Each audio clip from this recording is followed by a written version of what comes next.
શ્રી જાગૃત નાગરિક સંચાલિત community radio station બનાસની ધરાનો ધબકાર રેડિયો મધુરમ 90.0 FM. હું આરજી તૃપ્તિ. આજે ગુજરાતનો સ્થાપના દિવસ અને આ દિવસ આપણા માટે એટલે કે દરેક ગુજરાતી માટે વિશિષ્ટ દિવસ છે. આપણે આજના દિવસે અનેક લોકોના દિલની વાત સાંભળી, જે રેડિયો મધુરમે ઘણા બધા વ્યક્તિઓની અવાજ આપ સુધી આજના દિવસે પહોંચાડી છે. પરંતુ આજે આપણા રેડિયો મધુરમના સ્ટુડિયોમાં બે વિશિષ્ટ વ્યક્તિઓ ઉપસ્થિત છે કે જેઓ બૃહદ મુંબઈ રાજ્યમાંથી ગુજરાતના વિભાજનના સાક્ષી છે. એ સમયે એમની ઉંમર તો નાની હતી, પણ એમની જે વિભાજનની જે ઝલક છે એ એમની વાતોમાં પણ દેખાઈ આવે છે અને એ વિભાજનના સાક્ષી છે. અને આજે આપણે એમની સાથે ચર્ચા કરીશું એ સમયના બૃહદ મુંબઈ વિભાજિત ગુજરાત અને એ દરમિયાન વિભાજન સમયની ઘટનાઓ સંદર્ભે અને ત્યારબાદ આજના ગુજરાતની અને એના માટે આપણે એમનું સ્વાગત કરીએ છીએ શ્રી કનુભાઈ આચાર્ય સાહેબ અને શ્રી નાથાભાઈ બ્રહ્મક્ષત્રિય સાહેબનું. બંને મહાનુભાવોનું આજે રેડિયો મધુરમના સ્ટુડિયોમાં સ્વાગત છે. બંનેનો પરિચય આપવા બેસીએ તો આખો દિવસ નીકળી જાય એમ છે, પરંતુ નાથાભાઈ બ્રહ્મક્ષત્રિય સાહેબને હું વિનંતી કરીશ કે શ્રી કનુભાઈ આચાર્ય સાહેબનો પરિચય આપે આપણને. નમસ્કાર, હું છું નાથાલાલ બ્રહ્મક્ષત્રિય. મારી સાથે આપણા બનાસકાંઠાના લબ્ધ પ્રતિષ્ઠિત સાહિત્યકાર, જેને મેઘાણીના ઉપનામથી અમે નવાજીએ છીએ, ખૂબ સારું સાહિત્યનું ખેડાણ કર્યું છે, સારા ઇતિહાસવિદ છે અને 60થી 70 પુસ્તકો લખ્યા છે અને અનેક સાહિત્યમાં એમને અનેક પ્રકારના એવોર્ડ્સ મળ્યા છે. એવું આપણું ડીસાનું ગૌરવ માનનીય કનુભાઈ આચાર્ય આપણી વચ્ચે છે. એમને ઇતિહાસનો ખૂબ સારો અભ્યાસ છે. હાઈસ્કૂલમાં પ્રિન્સિપાલ તરીકે વર્ષો સુધી સેવા આપી છે અને એ જ્યારે ગુજરાતનું વિભાજન થયું, બૃહદ મુંબઈમાંથી, ત્યારના એ સાક્ષી છે. એમની ઉંમર અત્યારે 76 વર્ષની છે, મને 75 વર્ષ થયા છે. એટલે જ્યારે વિભાજન ત્યારે 16 વર્ષની અમારી ઉંમર હતી, 15-16 વર્ષની. એટલે એને જે ઝલક છે એ હજુ પણ અમને યાદ આવે છે અને આજનો દિવસ જ્યારે આવે છે ત્યારે અમે ગૌરવ લઈએ છીએ. કોઈ પણ ગુજરાતી માટે ગુજરાત મોરી મોરી રે એનું અમે ગૌરવ લઈએ છીએ અને એના માટે આપણા સ્ટુડિયોમાં આપણે એમને આમંત્રણ આપ્યું છે એ બદલ આપનો આભાર માનીએ છીએ. માનનીય કનુભાઈ સાહેબને વિનંતી કરીશ કે આપ શ્રી આ આપણા બૃહદ ગુજરાતમાં જે વાત થઈ છે, ગુજરાતનું જ્યારે આપણે ત્યાં વિભાજન થયું અને ત્યારથી માંડીને અત્યાર સુધીની કેટલીક ઝલક આપશો તો અમને ગમશે. શ્રી કનુભાઈ સાહેબ. નમસ્કાર. આજે ગુજરાત સ્થાપના દિન નિમિત્તે તમામ ગુજરાતીઓને સૌથી પહેલાં તો હું શુભેચ્છા આપું છું. જો વિશ્વનો ઇતિહાસ આપણે જોઈએ, પૃથ્વીની ઉત્પત્તિથી આજ સુધી આપણે એવું નક્કી કરીએ કે આપણે 10 મહાન પ્રતિભાઓ જગત સામે મૂકવી છે, તો એ 10 પ્રતિભાઓમાં 2 પ્રતિભા આપણે ગુજરાતીની મૂકી શકીએ. પૃથ્વીની ઉત્પત્તિથી આજ સુધીની વાત કરી રહ્યો છું. અનેક પ્રતિભાઓ થઈ છે, પણ એમાં 2 પ્રતિભા એવી છે કે જે જગતની સામે મૂકી શકાય એવી 2 પ્રતિભા. એક મોહન એટલે મહાત્મા ગાંધી અને એક મોહન એટલે ભગવાન કૃષ્ણ. આ બે ગુજરાતના એવા પ્રતિનિધિઓ છે કે જેને આખું વિશ્વ આજે વંદન કરે છે. તો એ બંનેના વંદન સાથે હું મારી વાત શરૂ કરું. ભારત જ્યારે આઝાદ થયો 1947માં, ત્યારે આપણે ત્યાં 565 રજવાડા હતા, નાના નાના સ્ટેટ હતા. એમાં સૌરાષ્ટ્રની અંદર તો એક ગામડાના રાજાઓ હતા, એક ગામડાના દરબારો હતા. 222 જેટલા રાજ્યો એમાં હતા. એક બાજુ આખો દેશ અને એક બાજુ સૌરાષ્ટ્ર. તો આ જે 565 રજવાડા હતા એ બધા સ્વતંત્ર થયા એટલે અંગ્રેજોએ સહાયકારી યોજનાની નીચે આ બધા જ સ્ટેટો છે એની સાથે સંધિ કરેલી. પણ જ્યારે અંગ્રેજો અહીંથી ગયા ત્યારે સહાયકારી યોજના એ પૂર્ણ થઈ અને અંગ્રેજોએ કહ્યું કે બધા રાજ્યો સ્વતંત્ર છે. જ્યારે બધા રાજ્યો સ્વતંત્ર હતા ત્યારે એક ભારત રાષ્ટ્રનું નિર્માણ કેવી રીતે કરવું? આપણી પાસે કંઈ રાષ્ટ્રની બહુ મોટી સંકલ્પના નહોતી. ત્યારે વલ્લભભાઈ પટેલે આ 565 રજવાડાને એક કર્યા અને એક અખંડ ભારત બનાવ્યું. આ બહુ મોટી પ્રતિભા છે, એને પણ આપણે વંદન કરીએ. અને આજે તો ગુજરાતની અંદર સ્ટેચ્યુ, વલ્લભભાઈ પટેલનું સ્ટેચ્યુ બનાવ્યું છે. એ જેવી રીતે અમેરિકાએ સ્વાતંત્ર્ય દેવીનું સ્ટેચ્યુ બનાવ્યું, એમ આપણા વડાપ્રધાન નરેન્દ્રભાઈ મોદીએ વલ્લભભાઈને ખરેખર આખા વિશ્વની અંદર એ રીતે પ્રસિદ્ધ કર્યા. એટલે એ રીતે એમનું સ્ટેચ્યુ બનાવી અને દુનિયાની સામે એક વાત મૂકી કે અમારી પાસે પણ એક આવી વ્યક્તિ છે. ઘણા લોકો વલ્લભભાઈ પટેલને બિસ્માર્ક સાથે સરખાવે છે. એ બિસ્માર્ક નહોતા, એમણે જે રીતે અખંડ ભારત બનાવ્યું એ અદ્ભુત કહાની છે, પણ આપણો વિષય આજે એ નથી. તો એ વખતે એવું થયું કે કોઈ સ્ટેટો તો બધા સ્ટેટો જ્યારે અખંડ બન્યા, અખંડ દેશ જ્યારે બન્યો ત્યારે પછી એમાંથી 4 પ્રાંતો બન્યા. એક બંગાળ પ્રાંત બન્યો, એક પંજાબ પ્રાંત બન્યો, એક મુંબઈ પ્રાંત અને એક મદ્રાસ પ્રાંત. આ 4 પ્રાંતમાં ભારત વેચાયો. પછી આપણે ત્યાં 8 રાજ્યો બનાવવામાં આવ્યા અને 1956માં એ વખતે રાજ્યોની પુનર્ગઠન થયું.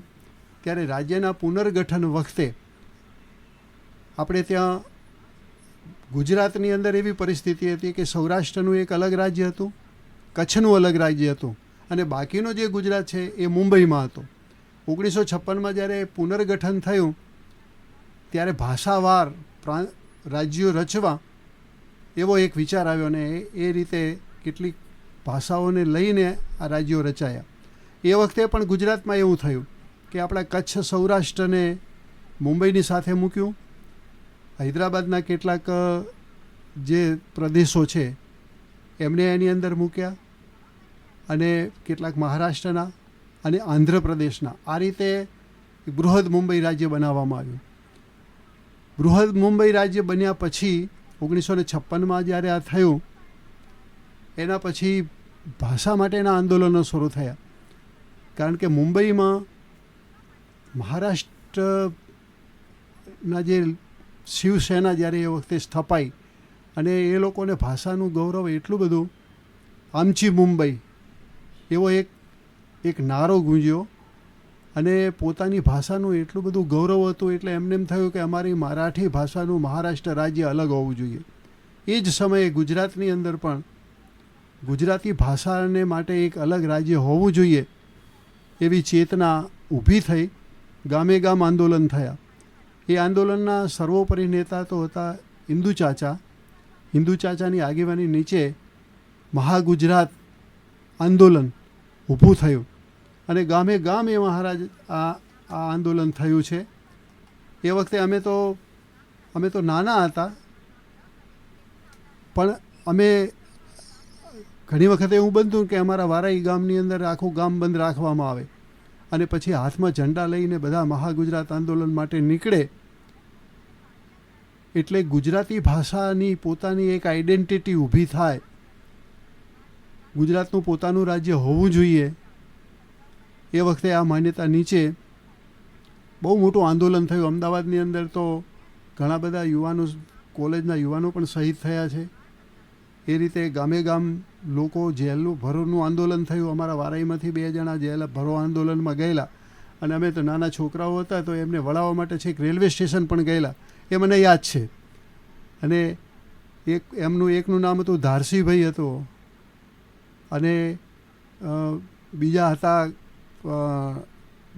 એનું નામ હતું નિર્મોભાઈ હતું. એ 2 જણા જે છે એ 2 જણાને અમે વળાવવા ગયેલા રેલવે સ્ટેશન. એક રેલવે આવે રાત્રે એ વખતે ભુજ અમદાવાદ, અને ભુજ અમદાવાદની અંદર અમદાવાદ માટે અમે એમને મોકલ્યા. ગામના લોકો બધા ફરતા ગામના લોકો બધા આવ્યા, વાતે ગાતે એમને લઈ ગયા ને એ પછી ત્યાં ગયા ને એ જેલ ભરો આંદોલનમાં એ જેલમાં પણ ગયા. જ્યારે ગુજરાત રાજ્ય બન્યું ત્યારે એ લોકો જ્યારે પાછા આવ્યા ત્યારે અમારા ગામે એમનું ખૂબ સન્માન કર્યું, એમનું સ્વાગત કર્યું. તો આ રીતે 1960ની 1 મે ગુજરાત સ્વતંત્ર થયું અને ગુજરાત સ્વતંત્ર થયા પછી આપણા પૂજ્ય રવિશંકર મહારાજ કે જે ભારતનું અને ગુજરાતનું બહુ મોટું નામ છે, પ્રખર ગાંધીવાદી રવિશંકર મહારાજ તો એવું મહાન વ્યક્તિત્વ હતું કે એના વિશે તો આખી અલગ વાત થઈ શકે. ગામડે ગામડે ફર્યા, ભૂદાન આંદોલનમાં એમણે કામ કર્યું અને એમણે ગુજરાતની અંદર 1000 ચોરસ કિલોમીટર જમીન ભૂદાનમાં પ્રાપ્ત કરી અને ગરીબોને વહેંચી છે. બારવટિયાઓના હૃદય પરિવર્તન કર્યા. મહારાજ પ્રત્યે આખા ગુજરાતને પૂજ્ય ભાવ અને એ મહારાજ રવિશંકર મહારાજના હસ્તે ગુજરાતનું ખાતમુહૂર્ત થયું અને એનું પૂજન થયું અને ગુજરાત રાજ્યની સ્થાપના થઈ આ વખતે જેમ આપ કહો છો કે રવિશંકર મહારાજ ગુજરાતના મુખ્ય સેવક કહેવાય છે. હા. પગમાં પોતે જૂતા પણ નહોતા પહેરતા અને અળવાના પગે ચંબલની ખીણોમાં જઈને ડાકુઓ સાથે બેસીને એમના હૃદય પરિવર્તન કર્યા છે. અને અમે એ કહેતા કે તમે આંદોલન કરો છો, આ ડાકુગીરી કરો છો, એમ ડાકુગીરી કરવી જ હોય તો ચાલો મારી સાથે, અમારા મહાત્મા ગાંધી તમને રસ્તો બતાવશે.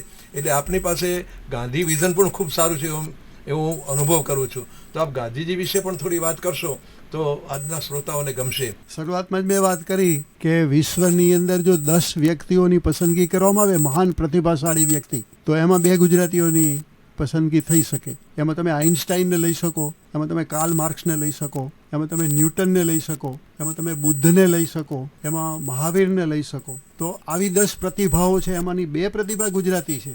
એટલે એનું બહુ મોટું ગૌરવ છે. અને બંનેનું નામ મોહન, એ પણ યોગાનુયોગ એવા પ્રકારનું છે.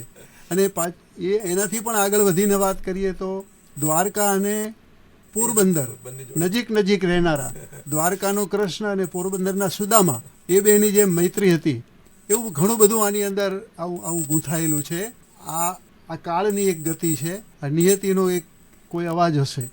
એ જ રીતે આપણે એમ કહી શકીએ કે અત્યારે વિશ્વની અંદર 2 વ્યક્તિઓ એ પણ પ્રસિદ્ધ છે, એક આપણા નરેન્દ્રભાઈ મોદી અને અમિત શાહ. છેલ્લા 10 વર્ષની અંદર 2 દાયકા પૂરા કરીને 3જા દાયકાની અંદર જ્યારે એમનું શાસન ચાલી રહ્યું છે, ત્યારે એમણે ઘણા બધા એવા પગલાં લીધા છે, ક્રાંતિકારી પગલાં, કે જેના કારણે ભારતની આખી કાયાપલટ થઈ ગઈ. ઘણું બધું કામ એમણે કર્યું છે. કાશ્મીરનો જે મુદ્દો, જ્યારે આપણે ભારત આઝાદ થયું ત્યારે આપણી સમક્ષ 3 રાજ્યો એવા હતા કે જે રાજ્યોના પ્રશ્નો એવા આવ્યા કે એ પ્રશ્નને સીધી રીતે પતાવી ના શકાય એવા પ્રશ્નો આવ્યા. એક તો જૂનાગઢના નવાબ, એમણે કહ્યું કે હું સ્વતંત્ર છું, હું પાકિસ્તાન સાથે સંધિ કરીશ, પણ ભારત સંઘમાં ભળવા ઈચ્છતો નથી. એ જ રીતે હૈદરાબાદ પણ ભારત સંઘમાં ભળવા ઈચ્છતું ન હતું. અને ત્રીજો પ્રશ્ન જમ્મુ કાશ્મીરનો, સરદાર વલ્લભભાઈ પટેલે બાકીના 562 રજવાડા તો એક કરી દીધા, પણ આ 3 રજવાડાઓનો જે પ્રશ્ન છે એ ઘણા બધા વખત સુધી એ પ્રશ્ન રહ્યો. જૂનાગઢમાં તો આરજી હુકુમત સ્થપાઈ અને જૂનાગઢના નવાબને જવું પડ્યું, એ આખી કથા છે. એ જ રીતે હૈદરાબાદ ઉપર હુમલો કરીને હૈદરાબાદને કંટ્રોલમાં કર્યું. હા, હૈદરાબાદના નિઝામને પણ આમાં ભેળવવા માટે મજબૂર કર્યા. કાશ્મીરનો પ્રશ્ન સતત રહ્યો. જે કાશ્મીરમાં 370મી કલમ લાગુ પાડીને કાશ્મીરને શાંત કરવામાં આવ્યું, એને કેટલાક વિશેષ દરજ્જો આપવામાં આવ્યો. આ 370મી કલમથી જે એને વિશેષ દરજ્જો મળ્યો હતો, એ વિશેષ દરજ્જો આપણા નરેન્દ્ર મોદી અને ગૃહમંત્રી અમિત શાહે એ આખી કલમ કાઢી નાખી. એ જે કામ વલ્લભભાઈ પટેલ અને ગાંધી ના સમયમાં અધૂરું રહી ગયેલું કામ હતું, એ કામ આ બંને જણાએ પૂર્ણ કર્યું. એટલે એમને બહુ મોટી ભવ્ય અંજલિ એમણે બંને આપી છે, એવું હું માનું છું. સરસ સાહેબ. જેમ દરેક રાષ્ટ્રને પોતાની ભાષાનું ગૌરવ હોય, રાજ્યને, એવી રીતે ગુજરાતને ગુજરાતીનું ગૌરવ છે. અને આપણે જ્યારે થોડા સમય પહેલાં 50 વર્ષ ગુજરાતીને પૂરા થયા હતા, ત્યારે ગુજરાત મારી ગુજરાત ગરવી ગુજરાત, અને ગુજરાતી માટે આપણે ખૂબ એના માટે સરસ મજાના કાર્યક્રમ પણ કર્યા હતા. એવી રીતે ડીસામાં પણ અત્યારે હાલ 200 વર્ષ પૂરા થયા છે ડીસાના આપણી સ્થાપનાને, એ પણ આપ વાત કરતા હતા. એના માટે પણ આપણે ઘણા બધા કાર્યક્રમ આપ્યા છે ડીસા નગરને. એના પણ વાત કરશું તો એનાથી પણ આપણું ગુજરાતીનું ગૌરવ થોડું જળવાય છે એવું મને લાગે છે. તો આપ થોડી વાત કરશો તો પ્રેક્ષકોને ગમશે. ગુજરાતી ભાષા આમ તો આપણી સંસ્કૃત ભાષા, સંસ્કૃતમાંથી પ્રાકૃત બની, પ્રાકૃતમાંથી અપ્રભંશ બની, અને અપ્રભંશમાંથી ધીરે ધીરે ગુજરાતી ભાષા ધીમે ધીમે રચાતી ગઈ. હેમચંદ્રાચાર્યના સમયમાં અને નરસિંહના સમયમાં આ ગુજરાતી ભાષા, આપણે આજે જે ગુજરાતી ભાષાની વાત કરીએ છીએ, એ ગુજરાતી ભાષા એ વખતે આપણા ચલણમાં આવી. એ પહેલાં તો જે ભાષા હતી અપ્રભંશ ભાષા, બોડિયા ભાષામાં લખાતું હતું. આજે પણ કેટલાક લખાણો એવા મળી આવે છે કે જેમાં સીધું બોડિયા ભાષામાં લખાયેલું હોય, એમાં સ્વર વ્યંજન ના હોય, એ પ્રકારની ભાષા પણ હતી. પણ ગુજરાતી અદ્યતન બની નરસિંહથી, એટલે નરસિંહ મહેતાને આપણે ગુજરાતીનો આદ્ય કવિ કહીએ છીએ. પણ તમે બીજી સરસ વાત કરી કે અત્યારે ડીસાનો 200મું સ્થાપના વર્ષ ચાલે છે. 1823-24ની અંદર આ ડીસાની સ્થાપના થયેલી.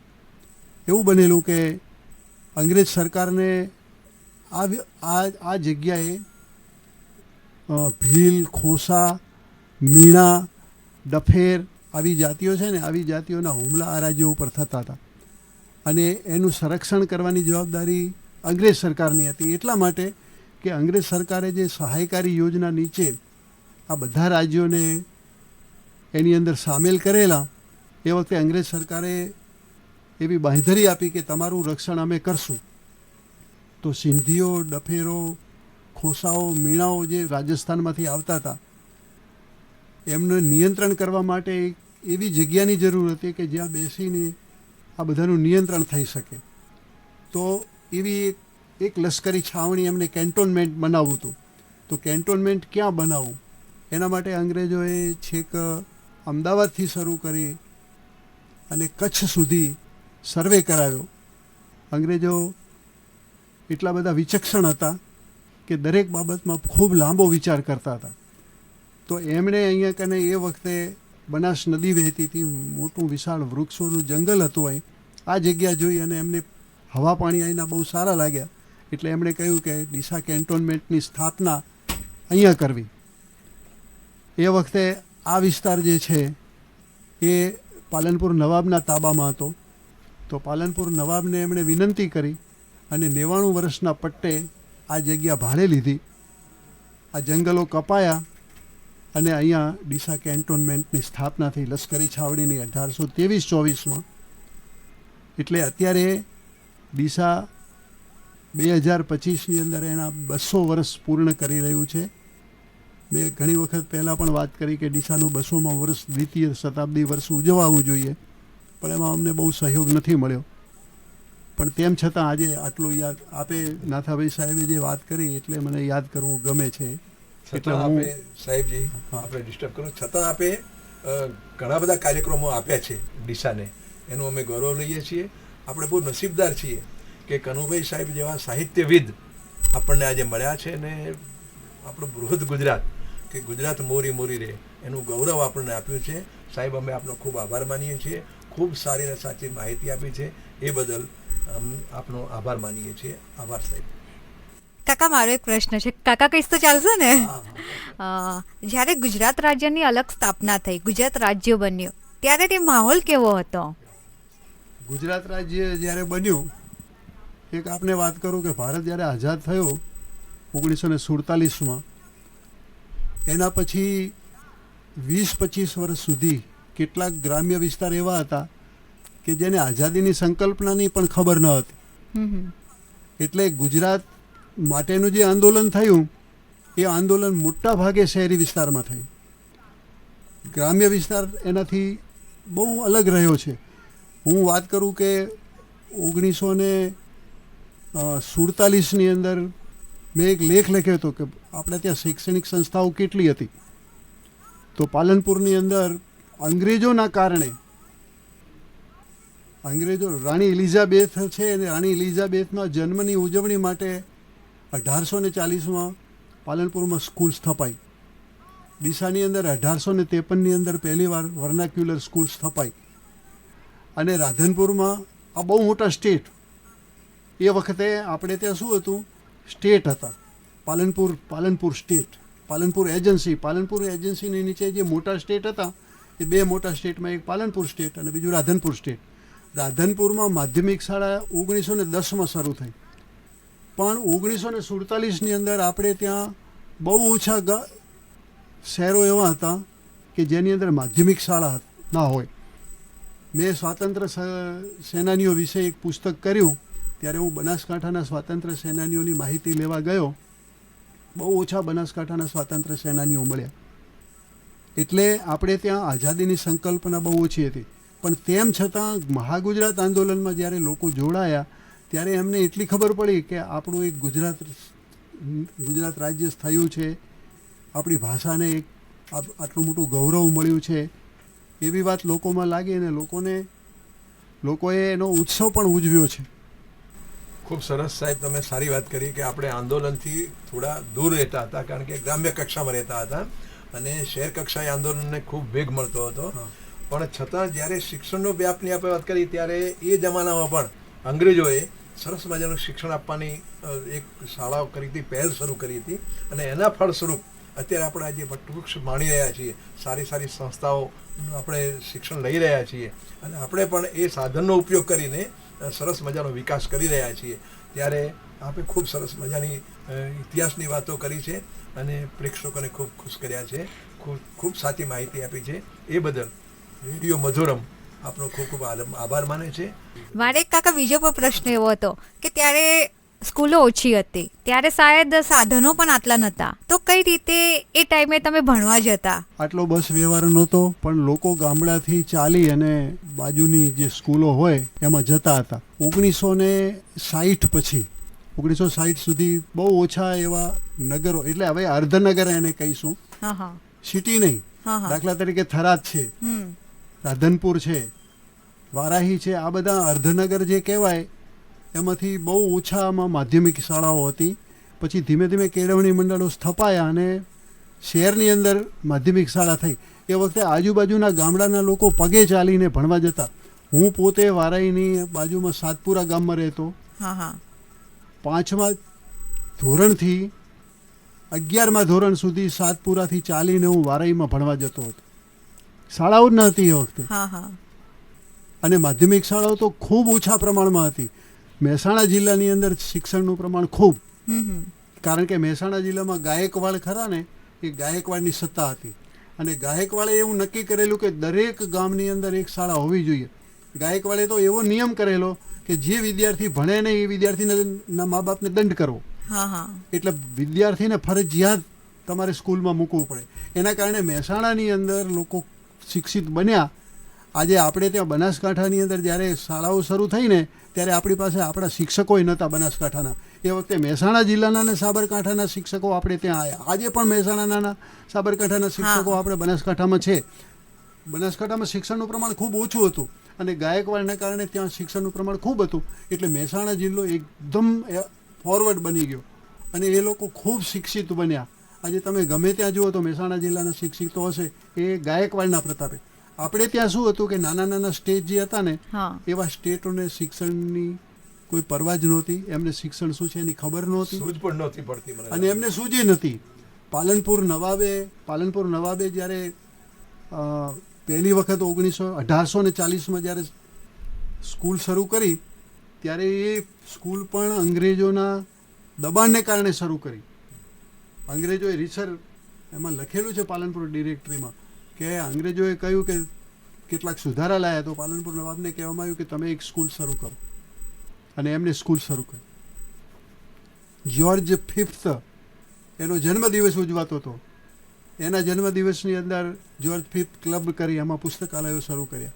એટલે અંગ્રેજોને આપણે ખૂબ વખોડીએ છીએ. ઘણી વખત આપણે અંગ્રેજોને તિરસ્કાર કરીએ છીએ. અંગ્રેજોના ઘણા બધા ગુણ હતા. આ પૃથ્વી ઉપર દરેક છે ને દુર્વૃત્તિ અને સદવૃત્તિના બનેલા છે. એટલે અંગ્રેજો આપણા ઉપર શાસન કર્યું, પણ આઝાદીનો સંકલ્પ આપણને આપ્યો હોય તો અંગ્રેજોએ આપ્યો છે.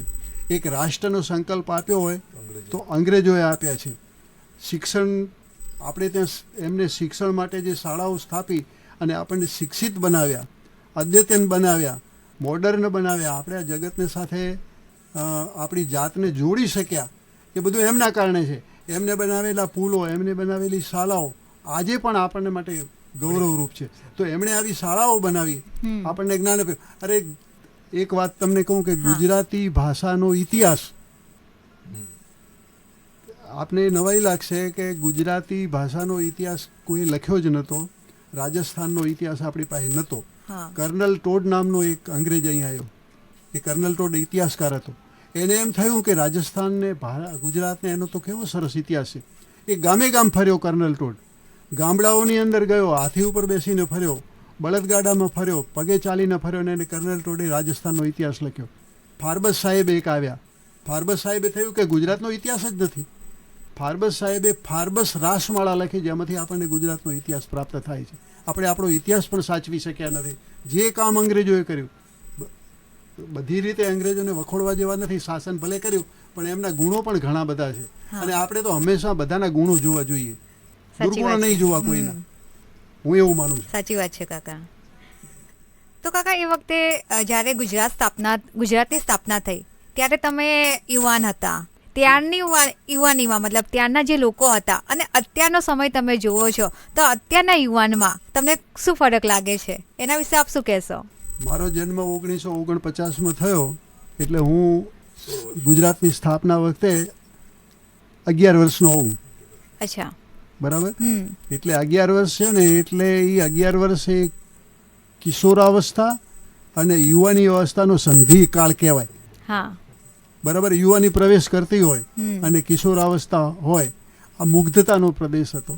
એ વખતે અમે સપનામાં જીવતા હતા, એક વાત. અને બીજું, એવા ગામડામાં રહેતા હતા, એવા કે જ્યાં આખા દિવસની અંદર બહાર જવું હોય તો એક જ ટ્રેન આવતી હતી.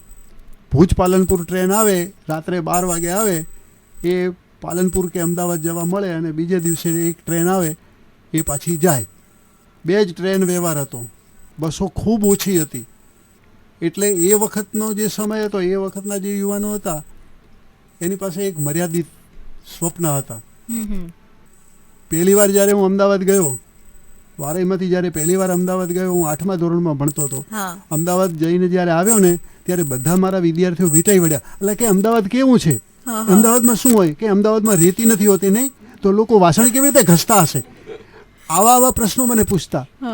અને પછી 10મા ધોરણમાં જ્યારે હું ભણતો હતો, 1966માં મેં અમદાવાદ એક કૃષિ મેળો, બહુ મોટો કૃષિ મેળો, લગભગ 2 થી 3 મહિના ચાલેલો, અને બધા વિદ્યાર્થીઓને જોવા લઈ ગયેલા. અમે કૃષિ મેળો જોવા ગયા, ત્યારે અમારા બધા વિદ્યાર્થીઓ હતા, અને અમદાવાદની અંદર એક છોકરી, કોઈ એક સ્ત્રી ગાડી ચલાવીને જતી હતી. તો અમારા છોકરા, હે બૈરી ગાડી ચલાવે, બૈરી ગાડી ચલાવે.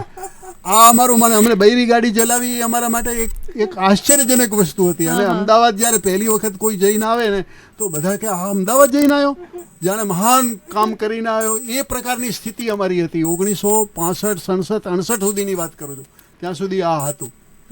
અમે સિનેમાની ટોકીજ અમદાવાદમાં જઈને જોઈ. બરાબર. એટલે ઘણું બધું એવું હતું ગ્રામ્ય વિસ્તારની અંદર, કે જે અમારા માટે બહુ એક અજાયબ વસ્તુ હતી. અમદાવાદ જવું એટલે અમેરિકા જવું, એ જમાનામાં આ પ્રકારનું હતું. કારણ કે વાહન વ્યવહારના સાધનો નહોતા, અને એકદમ ગરીબી હતી, અભાવ હતો, વિકાસ નહોતો, લોકો પાસે એટલા પૈસા નહોતા. આજે જે લોકો પાસે પૈસા છે, આજે જે સમૃદ્ધિ છે, આજે જે વિપુલ સામગ્રી છે, એવું બધું કાંઈ નહોતું. એમ અમારું જીવન વ્યવસ્થા આખી અલગ હતી.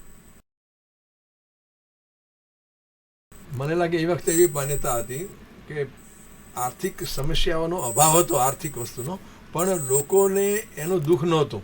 એના મનમાં આર્થિક સમસ્યાઓ હશે, પણ એનું દુઃખ નહોતું. ગૌરવ લેતા હતા, સાદગીથી જીવન જીવતા હતા, અને સૌષ્ઠવપૂર્ણ જીવતા હતા. બધું કામ જાત મહેનતથી કરતા હતા. એટલે એના હિસાબે શરીર જે છે એ મજબૂત હતું, ને મન પણ મજબૂત હતું, દ્રઢ મનોબળ હતું.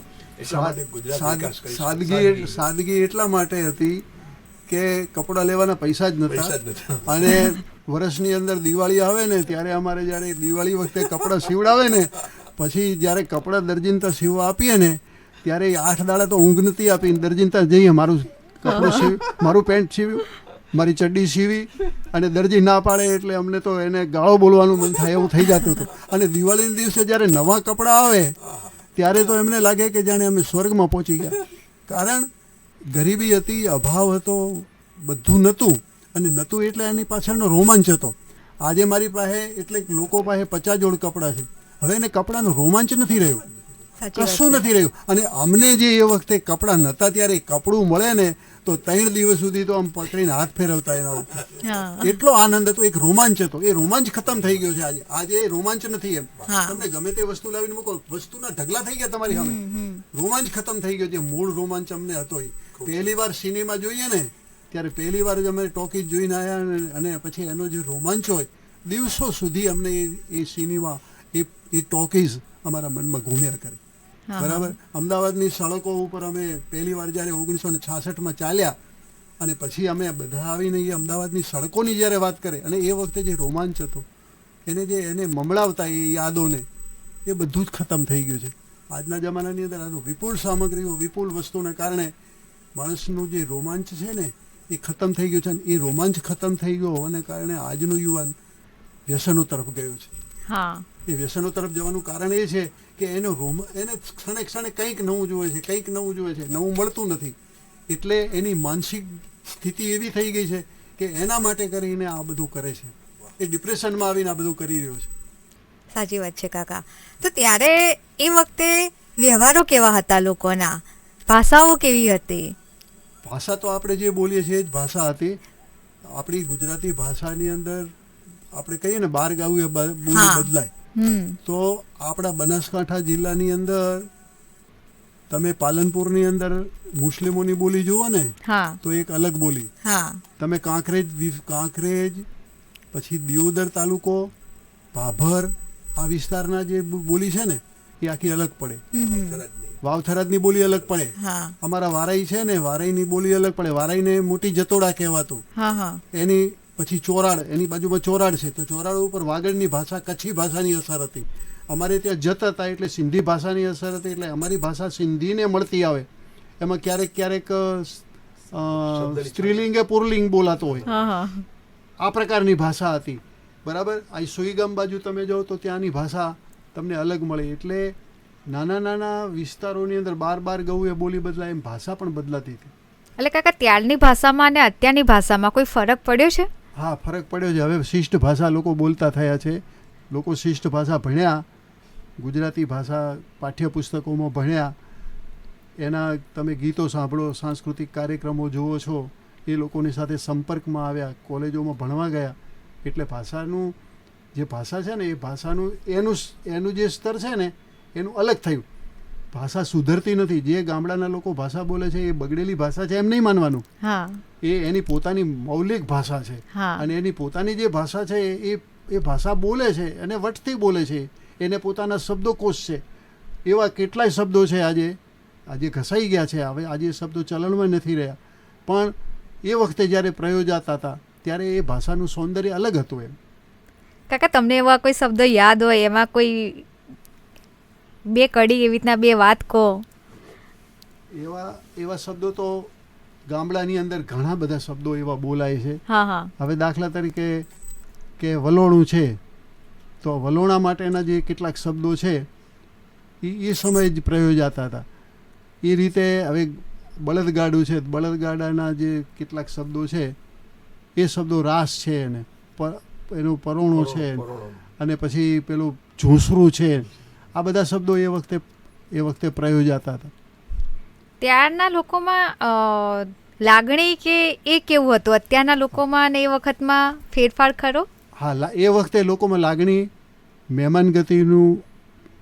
મહેમાનગતિના સંસ્કારો બહુ હતા. બધું સંયુક્ત કુટુંબ હતું. મોટાભાગના લોકો સાથે રહેતા, બધાને પ્રેમ હતો. અને દિવસો સુધી અમારે ત્યાં મહેમાન આવતા અથવા તો અમે મામાને ત્યાં જતા, મહિનો રોકાતા. અમારે ત્યાં મહેમાનો આવે તો 4-5 દિવસ રોકાય. અને એ મહેમાન આવે એટલે ઘરની અંદર એક ઉત્સવ થતો, એમ લાગે કે મજા આવી ગઈ. આજે શું થયું છે કે વિભક્ત કુટુંબો થયા. વિભક્ત કુટુંબોને કારણે 2 કે 3 જણા રહેતા હોય, નાનકડા મકાન હોય, એની અંદર રહેવાની વ્યવસ્થા ના હોય ને મહેમાન આવે ત્યારે ભારરૂપ લાગે. હવે એટલી લાગણી, પ્રેમ નથી રહ્યો અને કોઈ ઈચ્છતું નથી કે મહેમાન આવે. આજે લોકો હોટલોમાં જઈને રહે છે, સંબંધીઓને ત્યાં નથી રહેતા. અમારા જમાનામાં હોટલો જ નથી, ધર્મશાળાઓ નથી, કશું નહોતું. હા, હા. કોઈ ગામમાંથી પસાર થાય તો એને મહેમાન તરીકે કોઈના ઘરે જ રહેવાનું થતું. હા, ત્યારે મહેમાન ગતિને સાચી હકીકતમાં મહેમાન ગતિ કરવામાં આવતી ને અત્યારે તો કોઈના ઘરે મહેમાન બનીને જઈએ ને તેમ કે ક્યાંથી આવી ગયા. એનું કારણ શું છે? એની 2-3 કારણો છે. માણસની સંકુચિતતાનું કારણ 2-3 છે. એક તો જે રહેવાની વ્યવસ્થા છે. હા, બરાબર. રહેવાની નાનકડું એનું ઘર નાનું હોય કે જેની અંદર આ પ્રશ્નો હોય. બીજું કે આજે માણસ છે ને 2 જણા નોકરી કરતા હોય, 2 જણા દોડતા હોય, એની પાસે સમય નથી. એટલે અત્યારની જે પરિસ્થિતિ છે ને, પરિસ્થિતિને કારણે માણસના મન ટૂંકા થઈ ગયા છે.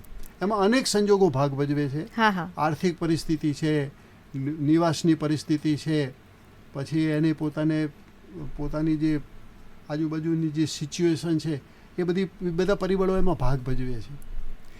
કાકા તમારો કોઈ એવો યાદગાર પ્રસંગ તમારા મમ્મી પપ્પા સાથેનો? એવો તો એક પ્રસંગ મારા જીવનમાં એવો બનેલો, એટલે આમ તો ઘણું બધું કહી શકાય એવું, પણ અમે વારાઈમાં રહેતા હતા ને ત્યારે એક વખત એવું બનેલું કે અમારે ઢાળિયું હતું, તો એ ઢાળિયાની અંદર ઉપર પતરા નાખેલા, કાચું ઢાળિયું. એ જમાનામાં પાકા મકાનો બહુ ઓછા બનતા ને અમારી આર્થિક સ્થિતિ એવી હતી કે ઈંટનું પાકું મકાન અમે બનાવી ના શક્યા, એટલે પેલા ઓડ પાસે માટી બનાવીને માટીનું મકાન બનાવેલું, માટીનો ડેલો બનાવેલો. ડેલામાં મારા બાપા આવીને આવ્યા ને જમવા આવ્યા હતા ને બેઠા ને આખું ઢાળિયું એમના ઉપર પડી ગયું. એ વખતે એવું બન્યું કે ઉપર તો પથરા હતા, પતરા હતા અને મોટા મોટા થાંભલા હતા, થાંભલા ઉપર પતરા નાખેલા, એટલે એમના ઉપર બધું પડ્યું. એમાં મોટો જે થાંભલો હતો એમના ઉપર પડ્યો એટલે એ પડી ગયા, કેળ ઉપર વાગ્યું. પછી એક પતરું ઉપરથી આવ્યું અને પતરું ઉપરથી આવી અને પતરું વાંકું વળીને એમના ઉપર આમ ઢંકાઈ ગયું અને એના ઉપર બધું જ માટીના બધું ઢગલાઓ પડ્યા એના ઉપર. એવો અવાજ થયો ગામમાં કે લોકોને લાગ્યું કે કોઈ જગ્યાએ એમ કે વીજળી પડી છે કે શું. હવે દિવસ હતો, દિવસ ચોમાસાનો હતો, પણ કોઈ વાદળા નહોતા, એવું કંઈ નહોતું. બધા લોકો દોડી આવ્યા, પછી એ બધું કાઢ્યું ને એની અંદરથી મારા બાપાને જ્યારે કાઢ્યા ત્યારે એમણે હાથ આમ કર્યો કે હું અહીં છું, અહીં કાઢો મને. એટલે ખૂબ માણસો ભેગા થઈ ગયેલા. પછી એમને એમાંથી કાઢ્યા. 3 મહિના સુધી તો એમને પ્લાસ્ટર કરાવી. હવે એ જમાનાની અંદર તો ઓર્થોપેડિક ડૉક્ટર નહીં, હા, ઓર્થોપેડિક ડૉક્ટર પાલનપુરમાં. હવે વારાઈથી એક જ રાત્રે ટ્રેન ભુજવાળી ઉપડે, એ પાલનપુર જાય, ખાટલામાં નાખીને 4 જણા ખાટલા ઉપાડીને વારાઈ રેલવે સ્ટેશને લઈ ગયા. ત્યાંથી એમને પાલનપુર લઈ ગયા ઓર્થોપેડિક હોસ્પિટલમાં, એમને પ્લાસ્ટર કરાયું, પાછા લઈ આવ્યા અને 3 મહિના સુધી રહ્યા. એ મારા જીવનનો બહુ દુઃખદ પ્રસંગ છે. હા હા, ખૂબ મજા આવી કાકા તમારા સાથે વાતો કરવાની, એ ગુજરાતના ઇતિહાસને જાણવાની, અને તમારા વિશે પણ અમે જાણ્યું. ખૂબ મજા આવી. તમારો ખૂબ ખૂબ આભાર કે તમે રેડિયો મધુરમ 90.0 FM ના સ્ટુડિયોમાં આવ્યા અને અમને માહિતી આપી.